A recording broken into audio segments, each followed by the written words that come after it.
Okay, let's dive into this. Welcome to today's Explainer, where we're unpacking a truly chilling piece of village folklore that completely blurs the line between the supernatural and, well, cold hard reality. We are looking at The Curse of the Haunted Pipal Tree, which is a story that has literally gripped the village of Bhairavpur for decades.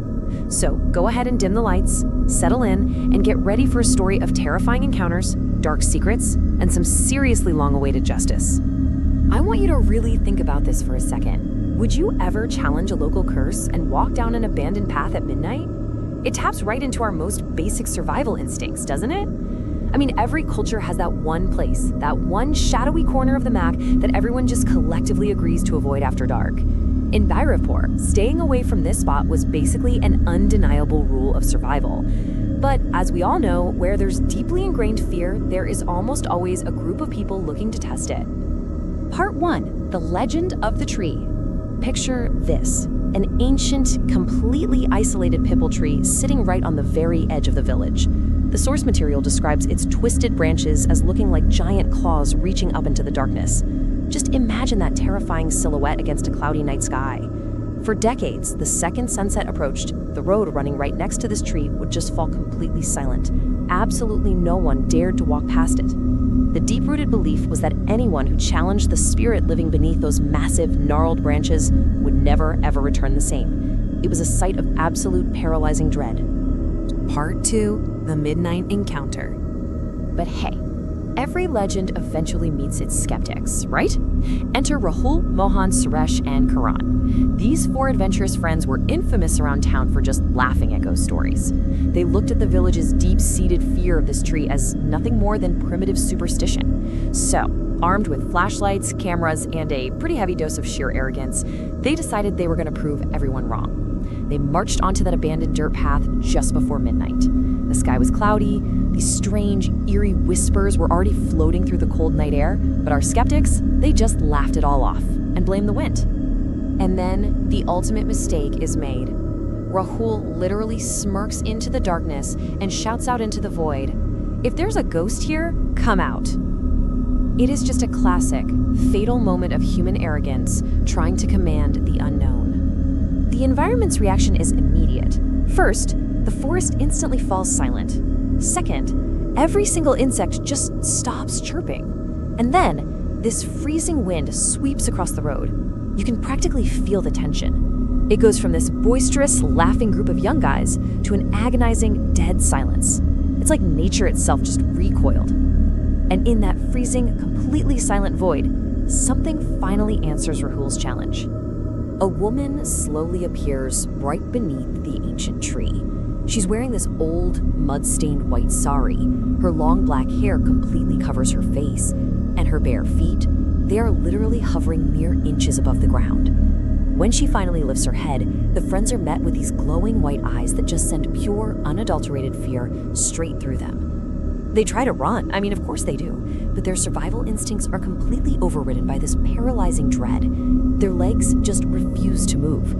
They are trapped. Now, just when you're expecting a violent, horrific climax, the ghost speaks, but it's not a demonic scream. It's this calm, incredibly sorrowful voice. "My name is Parvati. I am not your enemy. I only want the truth." Suddenly, this isn't just a ghost story meant to scare kids around a campfire anymore. It's a desperate cry for justice from beyond the grave. Part 3, The Tragic Vision. Now, what's really interesting here is that terrifying visions suddenly flood the minds of the four paralyzed friends. They are forced to see the village exactly as it was 20 years earlier. We learn that Parvati wasn't a monster at all. She was actually a kind young widow who spent all her time caring for the sick and the poor. But a greedy village headman wanted control of her small piece of land. And when she bravely refused to sell it to him, he weaponized the village's superstitions against her. He falsely accused her of practicing black magic. The frightened villagers, totally manipulated by these lies, dragged Parvati beneath this very pipal tree on a stormy night and beat her to death. They didn't even give her a chance to defend herself. As Parvati took her final breath beneath those twisted branches, she cried out a final promise. One day, the truth will return. The emotional weight of this moment is just staggering. Then, the vision abruptly disappears, leaving the four guys standing alone in the dark. The ghost simply points toward the roots of the ancient tree, letting them know that the proof they need is buried right down there. Part 4. Unearthing the truth. The very next morning, the four friends, who are definitely not skeptics anymore but witnesses, they dig frantically beneath the thick roots of the Pipal tree, and they find an old iron box. Inside is undeniable physical proof. We're talking Parvati's personal diary, her silver bangles, and most importantly, forged documents proving unequivocally that her land was stolen through fraud. This wasn't a ghost story anymore, guys. This was a cold case blown completely wide open. And this evidence, it sent shockwaves through the entire village. And this brilliantly illustrates how the truth always surfaces. Faced with that iron box and its contents, the elderly headman, the exact same man who orchestrated the murder 20 years ago, he completely breaks down. He publicly confesses before the entire village. He admits he spread those malicious lies purely to hide his own greed, turning an innocent, kind-hearted woman into a victim of mob violence. The truth, exactly as Parvati predicted with her dying breath, had finally returned. Part 5. Justice at Last. That very evening, something absolutely incredible happens. Every single villager gathers beneath that supposedly haunted Pipal tree. But they aren't coming in fear this time. They come with folded hands. They collectively apologize to Parvati, formally admitting to the terrible injustice that had stained their village for decades. And as they offer their apologies, the whole atmosphere changes. A gentle breeze sweeps through the branches. A soft golden light illuminates the area around the tree. Parvati's spirit emerges one final time, but not in that terrifying mud-stained sorry. She appears in absolute peace. She smiles at the villagers, whispering, "Truth is stronger than fear." And moments later, her spirit just dissolves into countless glowing lights that float beautifully up into the night sky. Think about this transformation. The Pipal tree used to be a site of sheer terror, dark whispers, and horrific historical injustice. But from that day forward, no cries were ever heard there again.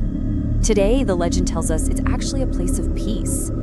Travelers say that on quiet, full moon nights, a gentle white light can sometimes be seen glowing beneath its branches. That light is no longer a warning to stay away. It's a permanent, beautiful reminder that justice always finds its way. So, I want to leave you with this final provocative thought. If a decades-old lie, one that was so powerful it spawned a literal ghost story, can be undone by a single search for truth, what other historical injustices are simply waiting for someone out there to dig beneath the roots? Folklore so often hides the very real, very human tragedies of the past. Keep digging for the truth, stay curious, and thanks so much for joining me for this explainer.